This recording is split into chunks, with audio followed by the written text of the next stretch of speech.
r/NoSleep. Posted by u/TroncdeNadal. My cousin has been missing for years. Her old diary reveals her horrifying fate. Part 2. I brought Kylie's diary with me to college. The last lecture of the day was considered the most boring one by practically the entire class, so plenty of students spent the hour distracting themselves with their computers, playing video games or checking social media. I opted to spend it reading a few entries of Kylie's diary, desperate to find out more details about my cousin's fate, especially after the terrifying events I had experienced the previous night. December 28, 2005. Dear Diary. I can't believe it. It's happening for real. First of all, I've lost my second milk tooth this morning while I was eating cereal for breakfast. I've put it under my pillow so the tooth fairy can come to pick it up. But I'm also excited for another thing. My aunt and uncle have gone on a trip to another country together and have left baby Jane with us in our house for a few days. Hooray! I convinced my mommy and daddy to let the baby sleep in my room with me. I'll ask the tooth fairy to bring me something I can give to baby Jane. Also, Jane the doll cried again when mommy and daddy brought baby Jane to my room in her crib. I think she wants me to put her right next to baby Jane, so I'll do that tonight and the two Janes can sleep together. Isn't that cute? December 29, 2005. Dear Diary. I don't understand what happened last night. Baby Jane wouldn't stop crying. Jane the doll was grabbing the baby's face and baby Jane started moving her adorable tiny hands and feet because she wanted the doll away from her. I grabbed the doll and told her, "Bad, Jane, bad. Hurting babies is what naughty people do." Mommy and daddy came running to my room to see why baby Jane was crying and they brought her to their room to sleep with them. Maybe Jane the doll doesn't like baby Jane because they have the same name. I knew I should have named her Annabelle or something like that. My face went pale as I finished reading those two entries.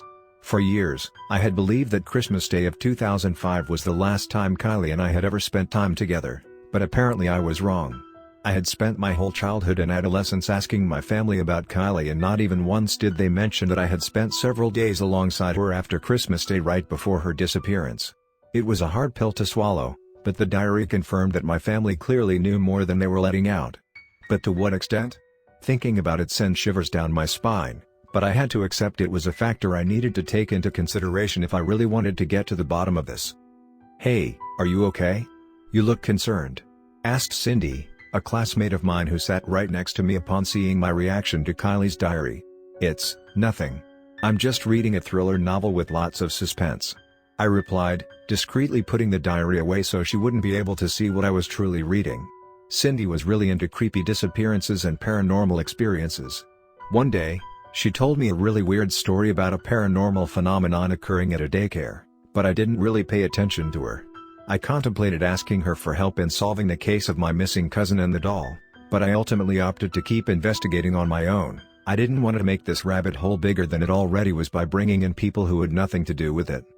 I arrived at my uncle's house after college and found myself alone for a while. Since my aunt and uncle had gone to hang out with several other families they had met at their collective therapy sessions for families who had lost their children, they were especially close with the parents of a little boy named Hugh as well as the parents of a teenage girl named Molly, both of whom had gone missing a few years earlier than Kylie in some incident I don't know much about. My aunt and uncle had left lunch prepared for me, so I ate on my own and thought about what I would do later that night, since I didn't want to sleep with that Jane doll again. I figured reading more of Kylie's diary would give me a solution.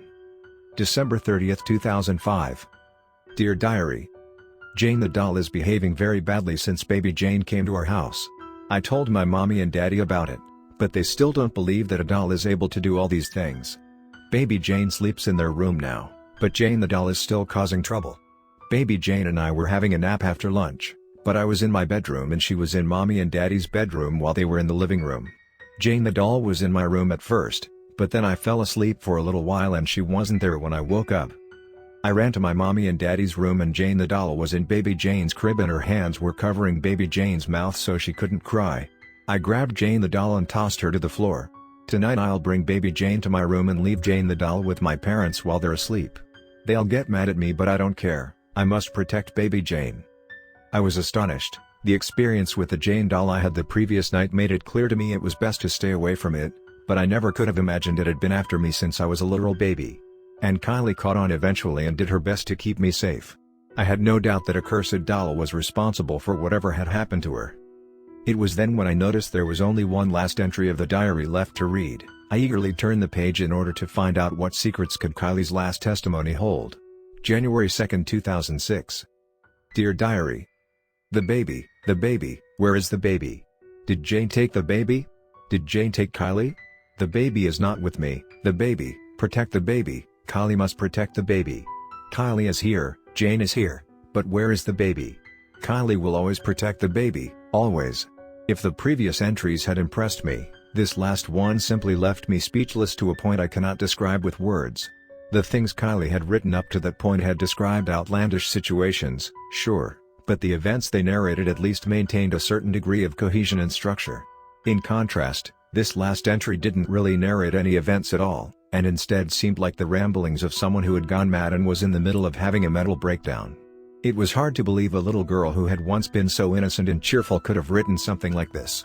But its disturbing content wasn't the only thing that felt off about this last entry. The date: it was supposedly written in January 2 of 2006, but the previous entry was dated December 30 of 2005. What happened between those two dates? It was apparent a couple of pages had been removed, but by who?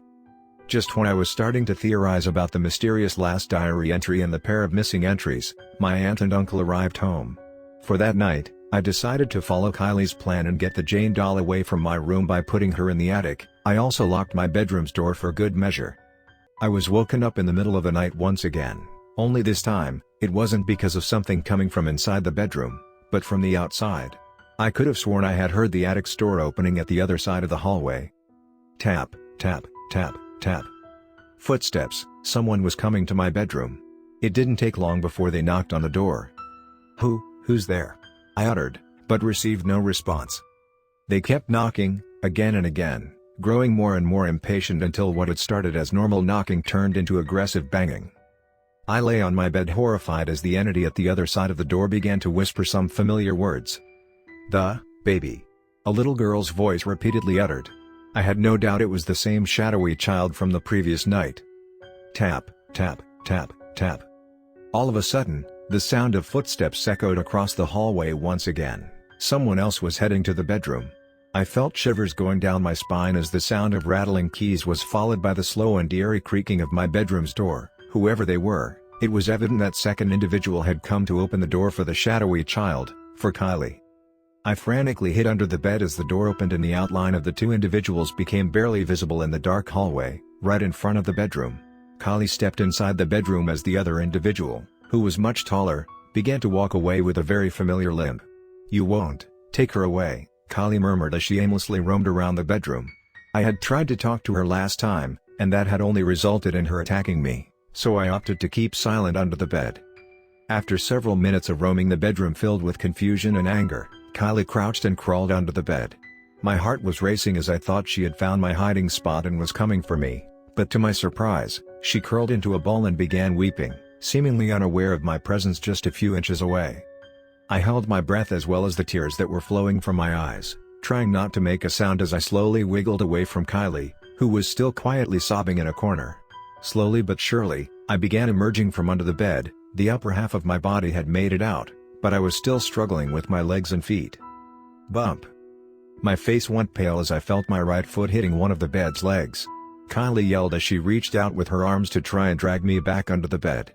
She tried to get a hold of my feet, but by that point I had stopped trying to be stealthy. I stood up and quickly sprinted out of the bedroom as I could see Kylie's blurry silhouette crawling from under the bed. "Jane. What's wrong? Why aren't you in your room?" my aunt and uncle exclaimed in confusion as I ran to their bedroom. "You know what's going on," I replied in a combination of anger and fear. "What are you talking about? Shouldn't you be asleep? You have to get up early to go to college tomorrow," they said, continuing to act clueless. "I'm talking about Kylie. I can hardly believe it myself, but Kylie's still in there and that creepy doll of hers has something to do with it." "Oh, Jane, we get that Kylie's disappearance has affected you ever since you were a child. We're the first ones who wish we could see her again. We also sometimes imagine that she's still with us, but we have to face the truth and press on. We can't let our lives be consumed by grief. You're tired, you should really go back to sleep. We can talk about this tomorrow if you need to, okay?" my aunt uttered in a soft motherly voice as she hugged me. Seeing how trying to talk to them was futile, I ended up doing what they told me and going back to sleep, but not to Kylie's bedroom. I spent the remainder of that night sleeping on the couch downstairs.